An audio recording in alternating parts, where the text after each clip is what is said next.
Hi everyone, hope you all are doing great. I'm Dulman, as some of you may all know me. I'm cabin crew for Cathay Pacific for a year now. Majority of you guys asking me about the job and how to join Cathay Pacific and so many questions through my TikTok videos and through my Instagram. So I was thinking of doing a video for a long time, but I really wanted to have some time for that because I really wanted to experience the job first before recommending to someone else. So I think this is the correct time after 1 year flying. So and also I'm bored, so I was thinking of doing this video for y'all. Yes, actually මම මේ video එක සිංහලෙන් කරන්නම් කියලා හිතුවා මොකද මගේ audience එක ලංකාවේ අය ඔක්කොම ඉතින් සිංහලෙන් කරාම ගොඩක් අයට පැහැදිලි සහ මගේ වීඩියෝස් බලන ගොඩක් ඉස්කෝලේ යන පොඩි අය ඉතින් යාලට මොටිවේට් වෙන්න ඇතික මම සිංහලෙන්ම මේ වීඩියෝ එක කරන්නම් කියලා හිතුවා මම මගේ ප්‍රොසෙස් එක මුලින් ඉඳලා කියන්නම් ඇත්තටම මම කැතේකට ෆ්ලයි කරන්න කලින් ෆිට්සා එකට ෆ්ලයි කරා exactly 1 year ෆිට්සා එකත් එක්ක මම ෆ්ලයි කරා ඉතින් මට එක්ස්පීරියන්ස් තිබුණා 1 year ඊට පස්සේ මම දැක්කා කැතේ එකෙන් aviation voice page එකෙන් තමයි මම දැක්කේ නිවුස් එක කැතේ එකෙන් recruit කරනවා කියලා ශ්‍රී ලංකන්ස්ලව ඉතින් මට හිතුණා apply කරලා බලන්න මොකද ඒ වෙදිත් මම ගොඩක් challenge වලට try කරලා හිටියේ ඒකත් එක්ක මට හිතුණා කැතේකට දැම්මොත් හොඳයි කියලා ඉතින් මම apply කරා එතකොට එයාලගේ requirements ඔක්කොම වගේ මට eligible කියලා හිතුණා මට apply කරන්න. ඉතින් මම apply කරා. මම එයාලගේ requirements වලින්ම පටන් ගන්නම් මුලින්ම. මම මේ විදිහට process එක කියාගෙන යනවා. එතකොට ලේසි මට. මොකද මට මතක් වෙනවා. මොකද මට නැත්තම් දැන් අවුරුද්දක මතකත් නැහැ සමහර ඒවා. requirements යාලගේ තියෙන්නේ මෙයාලගේ minimum age of 18 ඒ කියන්නේ Hong Kong regulations වලට අනුව 18 ඉඳලා යාලට alcohol serve කරන්න පුළුවන් මෙහි ඒක නිසා මෙහි joining age එක 18 තමයි තියෙන්නේ Hong Kong වල මේකේ තියෙනවා second most important one is bachelor's degree or high school graduate accompanied by at least 1 year flight attendant experience ඒ කියන්නේ bachelor's degree must to join Cathay Pacific. Bachelor's degree නැත්නම් ඔයාට අනිවාර්යයෙන්ම advanced level එක තියෙන්න ඕනි 1 year flight attendant experience එක. නැතුව මේකට join වෙන හැමෝටම 1 year flight attendant experience ඕනි නැහැ. 1 year flight attendant experience නැති අයට bachelor's degree එකක් අනිවාර්යයෙන්ම තියෙන්න ඕනි. මම හිතන විදිහට මම හිතන එක visa requirement එකක් වෙන්න ඕනි මෙයාලගේ. ඊට පස්සේ තියෙනවා proficiency in written and spoken English and Sinhala or Tamil. A third language is preferable. English කතා කරන්න පුළුවන් වෙන්න ඕනි. ඒකත් එක්ක සිංහල අනිවාර්යයෙන්ම දැනගෙන ඉන්න ඕන. සිංහල හරි Tamil හරි දෙකෙන් එකක් එක්ක English පුළුවන් වෙන්න ඕනි. ඊට පස්සේ IELTS band score එක 6 or above or TOEIC score එක 325 for both reading and listening. එතකොට මේකේ තියෙනවා the company requirement is IELTS or TOEIC. එතකොට ඔයාලට IELTS කරලා තියෙනවා නම් within that period expire වෙන්න ඒ period එක නැතුව එයාලා ඉල්ලනවා band 6. නැත්නම් ඔයාලා company එක through කරන්න පුළුවන් අපිට TOEIC exam එක එයාලා අපිට එවනවා. ඒක online කරන්න තියෙන්නේ. අපිට process එක අපි select වුණොත් එහෙම අපිට TOEIC exam එක එයාලා එවනවා. අපිට computer එකෙන් ඒක කරන්න තියෙන්නේ. හැබැයි මම එක කම්පියුටරකින් කරේ නැහැ මම මගේ විස්තරේ පස්සේ කියන්නම් ඔයාලට ඊට පස්සේ arm reach එක මෙයාලගේ ටිකක් අඩුයි මෙයාලගේ arm reach එක 208 centimeters on tip top අපි දන්න ගොඩක් middle east වල 212 right මෙයාලගේ 208 centimeters on tip top තමයි ඉල්ලන්නේ තව මෙයාලා කරනවා pre employment background check එකක් ඒ කියන්නේ එයාලා බලනවා අපේ criminal records මොනවා හරි තියනවාද කියලා ඒක පාස් වෙන්න ඕනි ඊට පස්සේ medical assessment එකක් තියෙනවා අපිට hospital එකකට යාලා අපිට යන්න කියලා ඒ medical එකක් කරන්න තියෙනවා තව තියෙනවා previous experience in an airline, hospitality or service industry would be advantageous. ඒක අර customer service experience තියන එක advantage එකක් කියලා කියනවා. තව COVID-19 vaccination certificate එක යාලා අපෙන් එල්ලුවා. තව තියෙනවා අන්තිම එක තමයි pre-employment drug test.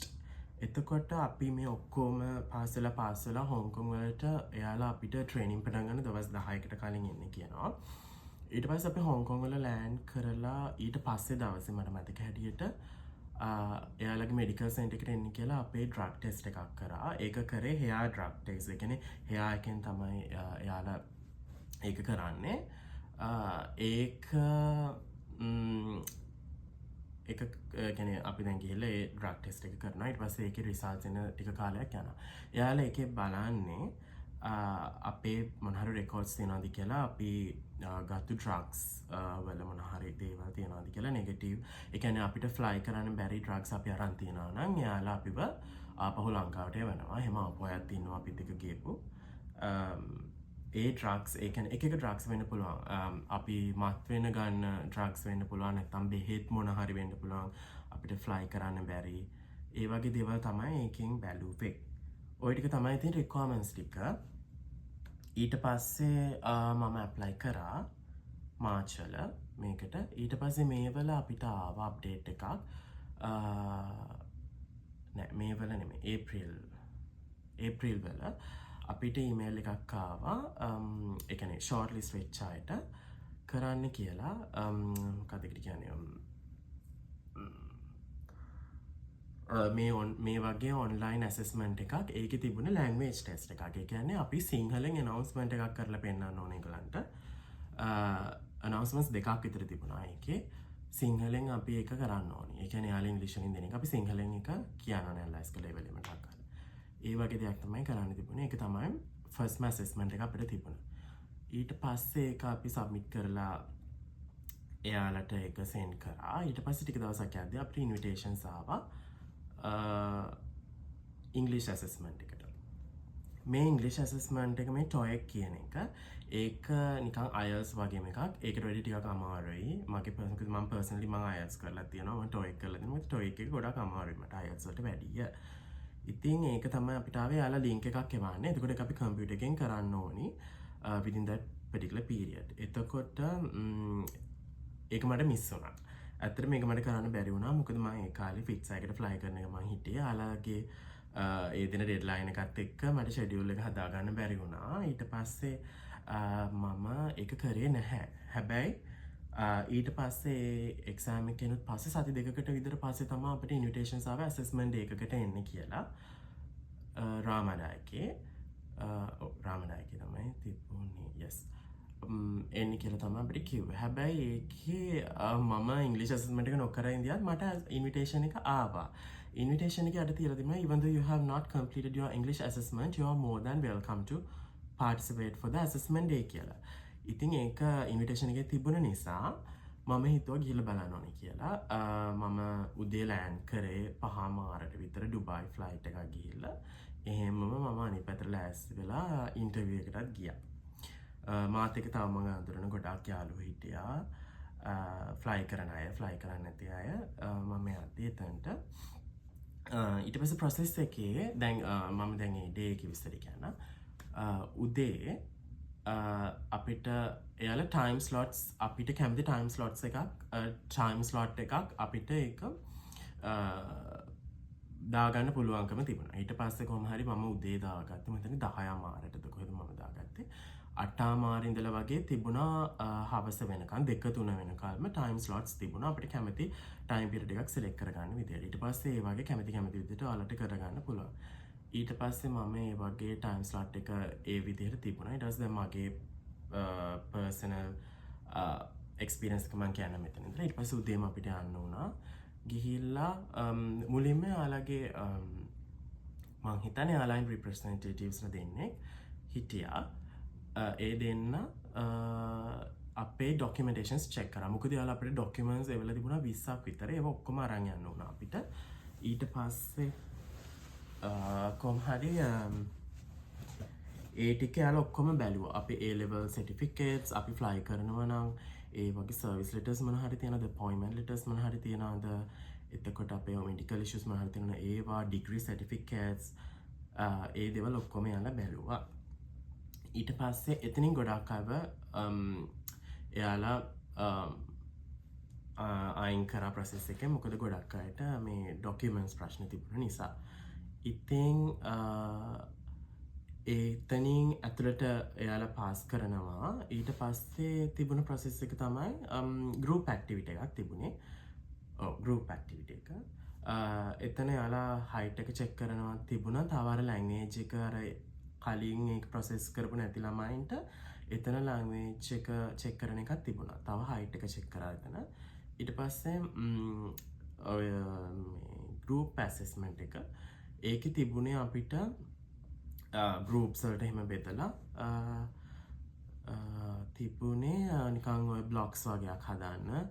ඒකේ යාලා බැලුවේ මං හිතන්නේ අපි කොහොමද අපි කමියුනිකේෂන් ඇත්තට මෙතන යාලා බැලුවේ අපි කොහොමද කමියුනිකේට් කරන්නේ, තව කාවරි ඕවර්රයිඩ් කරනවද, අපි තව අයට chance දෙන්නේ නැද්ද, අපි විතරක් කතා කරනවද, ඒ වගේ දේවල් තමයි යාලා මං හිතන්නේ එතන බැලුවේ. මට හොඳටම මොකද මං එතන කතා කරේ නැහැ ඇත්ත වශයෙන්ම. මොකද මේක මම කියන්නේ මොකද මම මාර්ම ඩීත මතේ ඉඳි මොකද මම ෆ්ලයිට් එකක් ඉවරලා තමයි ඔකට ගියේ.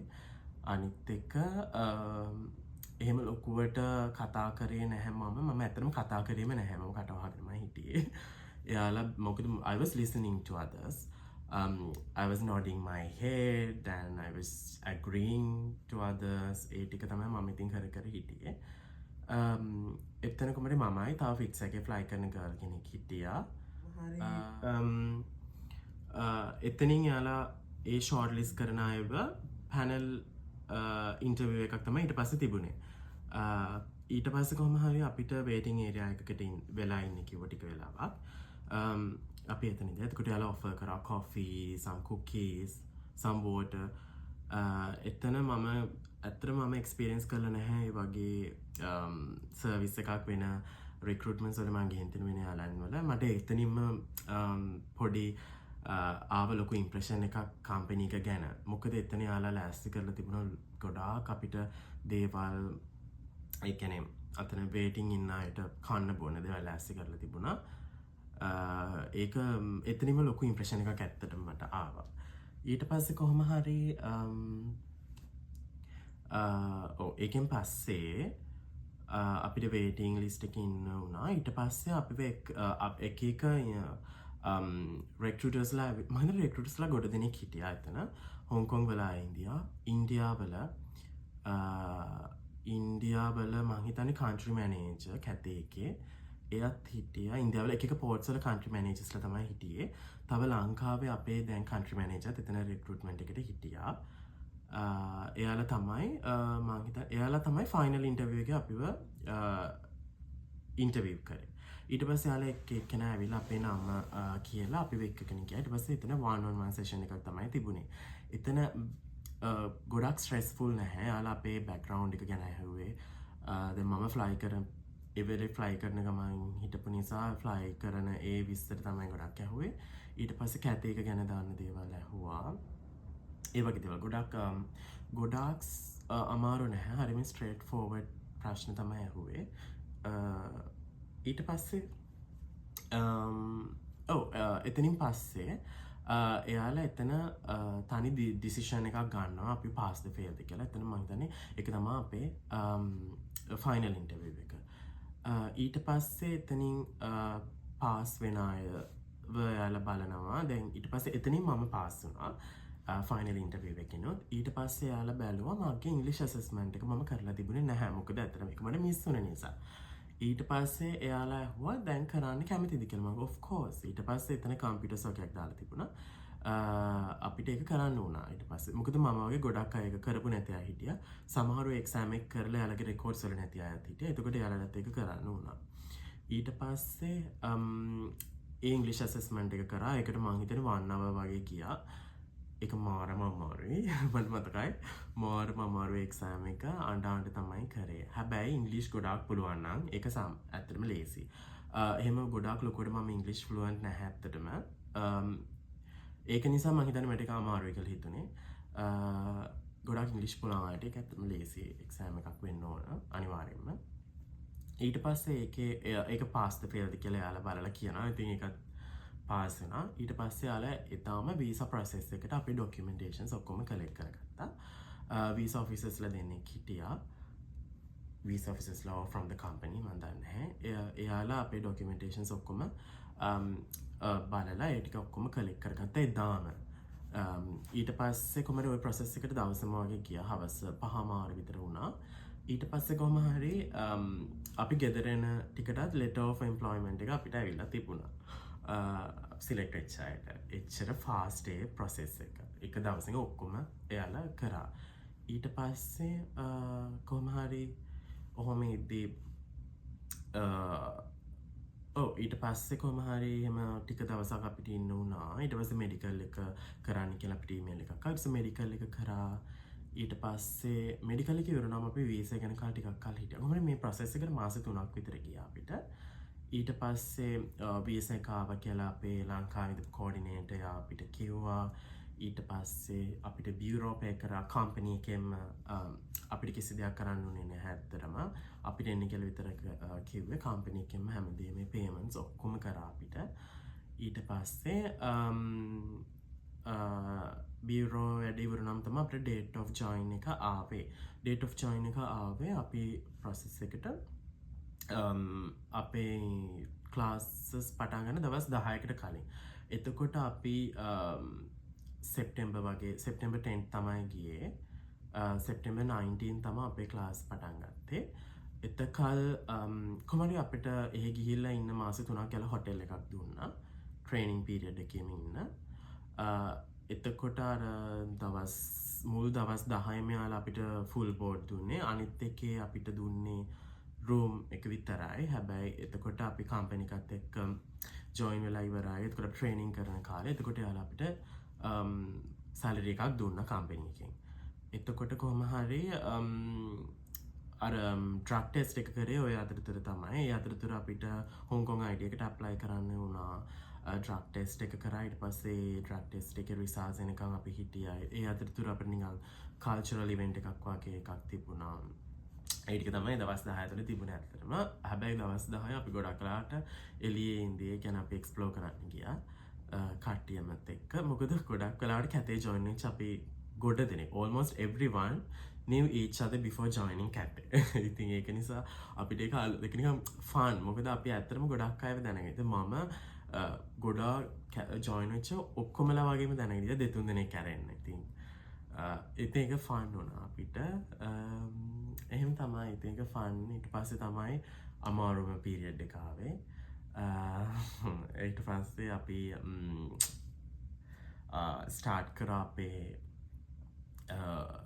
Induction training. ඒ කියන්නේ අපේ ඉනිෂියල් ට්‍රේනින් එක සේෆ්ටි ට්‍රේනින් කියලා. ඒක අපි කැතේ එකේමයි තිබුණේ. ඉතින් අපි ඉඳපු හොටෙල් එකේ ඉඳපු ට්‍රාන්ස්පෝර්ට්ස් හැමදේම කම්පැනි එකෙන් අපිට දුන්නා. ට්‍රේනින් එක ගොඩක් අමාරුයි මම දන්න විදිහට. මොකද ලංකාවෙන් ජොයින් වුණා. කටාවස් කැබින් ක්‍රූ හිටපු අය, එමිරේට්ස් කැබින් ක්‍රූ හිටපු අය, Sri Lankan airlines cabin crew, ඕමානියා cabin crew, air Arabia cabin crew ඔක්කොම එක්ස් කැබින් ක්‍රූලා තමයි කැතේකට ජොයින් වුණේ. ෆ්‍රෙෂර්ස්ලා ටික දෙනා. ඇත්තටම 5 දෙනෙක් වගේ ෆ්‍රෙෂර්ස්ලා. ඊට වැඩි කොහොම හරි එයාලා ඔක්කොම කිව්වේ අර ඔක්කොම ඉන්ඩක්ෂන් ට්‍රේනින්ග්ස් වලට වැඩිය අමාරුයි කියලා. මොකද කැතේගේ සේෆ්ටි ස්ටෑන්ඩඩ් එක එයාලා මාරම විදිහට ගැන හිතනවා. ඒක නිසා අර අපි හැමෝම ඒකම ලෙවල් එකට ගන්න යාලා මාර විදිහට try කරා. ඉතින් මාරම අමාරු ඉන්ඩක්ෂන් ට්‍රේනින්. ඒක process එක තිබුණා. මම බය කරන්න කියනවා නෙමෙයි. පාඩම් කරොත් හැමෝටම පුළුවන්. අපිත් පාඩම් කරා. මොකද අපිට දෙකල් ස්ටාර්ට් එකක් හැමෝම මාර විදිහට පාඩම් කරලා ප්‍රැක්ටිකල්ස් කරලා හැමෝම එකතු වෙලා පාඩම් කරලා තමයි අපි හැමෝම ෆ්ලයි කරන්න ගත්තේ. මොකද කැතේ යාලාට එක ප්‍රශ්නයක් නැහැ. කියන්නේ යාලා ඔයාලට පාස් වෙන්න බෑ නම් යාලා ගෙදර යවනවා. ඒ වගේ ලංකාවට ගිහපු අයත් ගොඩ දෙනෙක් හිටියා. අපිත් එක්ක ආපු 8 දෙනෙක් විතර ආපහු ලංකාවට ගියා ඇත්ත වශයෙන්ම කියනවා නම්. මාර අවුල් එහෙම මොකද අපි එකට මින්දලා එහෙම ගියපු එක මාරම අවුල් ඒ සිටුේෂන් එක මොකද අපි ඉතින් දී එක්සෑම් ස්ට්‍රෙස් ඒව හැම දේමත් එක්ක ඉතින් දුකයි ඒ වුණාට ඉතින් ඒක කම්පනි ස්ටෑන්ඩඩ්ස් ද අපිට යාලත් එක්ක කිසිම ආගිමන්ට් එකක් කරන්න බැහැ ඇත්ත වශයෙන්ම කියනවා නම් සහ chance එකක් ඉල්ලන්න බැහැ. ඒ වගේ දේවල් තමයි ඉතින් උනේ. ඊට පස්සේ